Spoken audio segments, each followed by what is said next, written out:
मातीवर अनेक स्वातंत्र्यवीरांनी छल्ल्या गोळा आपल्या नेत्याच्या छातीवर, म्हणून आपण स्वाभिमानाने उभे आहोत या मातीवर, या मातीवर. यानंतर मी सादर आमंत्रित करते ईश्वरी. कि आजाद हिंदुस्तान नहीं होता, कि आजाद हिंदुस्तान नहीं होता, कि इस तिरंगे की शान कोई नहीं बढ़ाना आता है, कि इस तिरंगे की शान कोई नहीं बढ़ाना आता है. जो गलत नजर उठाए मेरे वतन की तरफ तो उसे झुकाना आता है, तो उसे झुकाना आता है. और ये हिंदुस्तान की बेटी है साहब, और ये हिंदुस्तान की बेटी है साहब. इन चुड़े वाले हाथों को हथियार भी उठाना आता है, इन चुड़े वाले हाथों को हथियार भी उठाना आता है. नमस्कार, माझे नाव ऐश्वर्य मोराटोड, मी वर्ग 7वी शिकते. मी जिल्हा परिषद प्राथमिक शाळा पारडी या शाळेचे मुख्यमंत्री. मित्र, आज 15 ऑगस्ट अर्थातच स्वातंत्र्य दिवस. या दिवसानिमित्त मी आपल्या सर्वांचे मनपूर्वक स्वागत करते. मी सर्वप्रथम तुम्हाला हे सांगू इच्छिते की आपण हा दिवस का साजरा करत आहोत, कारण जो आज हा दिवस आहे ना, याची कहाणी काही वेगळीच आहे. या दिवसासाठी कित्येक तरी शूरवीरांनी आपले प्राण गमावले असतील, तेव्हाच आपल्याला हा दिवस मिळाला आहे. आणि आता आपण एका मोकळ्या श्वासाने, आनंदाने, एकीने हा दिवस साजरा करत आहोत. असे कित्येक तरी शूर होऊन गेले आहेत ज्यांनी आपल्या देशासाठी प्राण गमावले. महात्मा गांधी, ज्योतिबा फुले, सावित्रीबाई फुले, अहिल्याबाई, राणी लक्ष्मीबाई, जवाहरलाल नेहरू, अण्णाभाऊ साठे, लोकमान्य टिळक, शाहू महाराज, अशी कित्येक तरी लोक, अशी कित्येक तरी माणसं होऊन गेले आहेत ज्यांनी आपल्या देशासाठी प्राण गमावला आहे. त्यातलं जे मोठं नाव, एक महान नाव ज्यांनी आपल्या देशासाठी झगडलं आहे, ते नाव म्हणजे महात्मा गांधी. यांनी आपल्या देशाला स्वातंत्र्य मिळवून देण्यासाठी खूप कष्ट घेतले आहे आणि तेव्हा जाऊन आपल्याला हा स्वातंत्र्य भेटलाय. मला त्यांच्या जीवनामधला एक विचार फारच आवडतो की माझ्या माणसाच्या अंगावर कपडे नाही म्हणून त्याने एक साधी धोती आणि अंगावर एक कापड घेतला, डोळ्यात चष्मा आणि हातात काठी, साधी अंग काठी.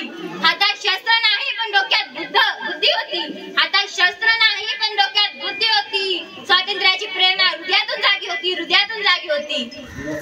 आणि आपल्याला स्वातंत्र्य मिळाल्यानंतरही आपण पारतंत्र्य होतो. ते कसं म्हणजे मुस्लिम आणि हिंदू यामध्ये जातीभेद चालू होता. त्या जातीभेदामुळे महात्मा गांधींना 3 दिवस उपवास धरावा लागला. त्यानंतर आपल्या माणसाने त्यांना वचन दिलं की त्यांनी तेव्हापासून जातीभेद करणार नाही.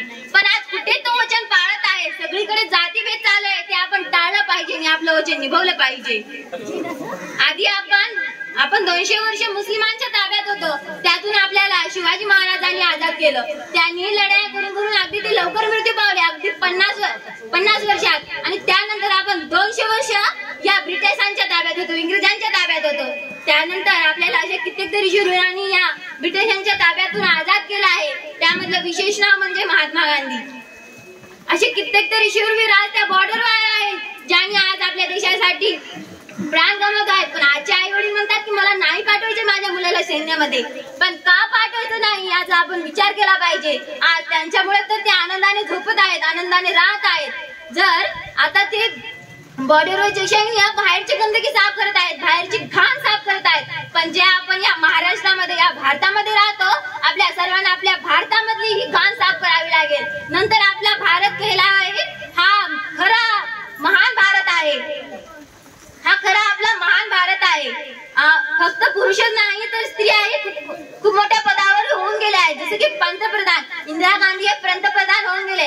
कितीतरी महान स्त्रिया होऊन गेल्या, जिजाऊ, राणी लक्ष्मीबाई, अहिल्याबाई, असे कित्येक तरी थोर महिला सुद्धा होऊन गेल्या आहेत. आपण मुला आणि मुलीमध्ये भेदभाव केला नाही पाहिजे आणि सर्वांना एकोपीने राहिले पाहिजे. माझी मैत्रीण ममताने याने या थोर माणसाची गर्जना सांगितली. किती महान वाक्य होते त्यांचे. आज जर ते इथे असते तर किती चांगलं असतं, त्यांचे विचार कसे असते हे आपल्याला कळालं असतं. आपण अण्णाभाऊ साठेंची फकीरा नावाची कादंबरी वाचली पाहिजे. त्याला गव्हर्नमेंट करून सर्वोत्कृष्ट कादंबरी म्हणून पुरस्कार भेटला आहे. आणि आज आपण शपथ घेऊया, देशभक्ती म्हणजे तिरंगा लहरानं नव्हे तर आपण झाडे लावले पाहिजेत, प्रदूषण टाळलं पाहिजे. आज पृथ्वीवर कित्येक तरी प्रदूषण आहे, ध्वनी प्रदूषण, जल प्रदूषण, वायू प्रदूषण. ते आपण टाळलं पाहिजे आणि आपला भारत एकोपीने चांगला राहिला पाहिजे याचा आपण प्रयत्न केला पाहिजे.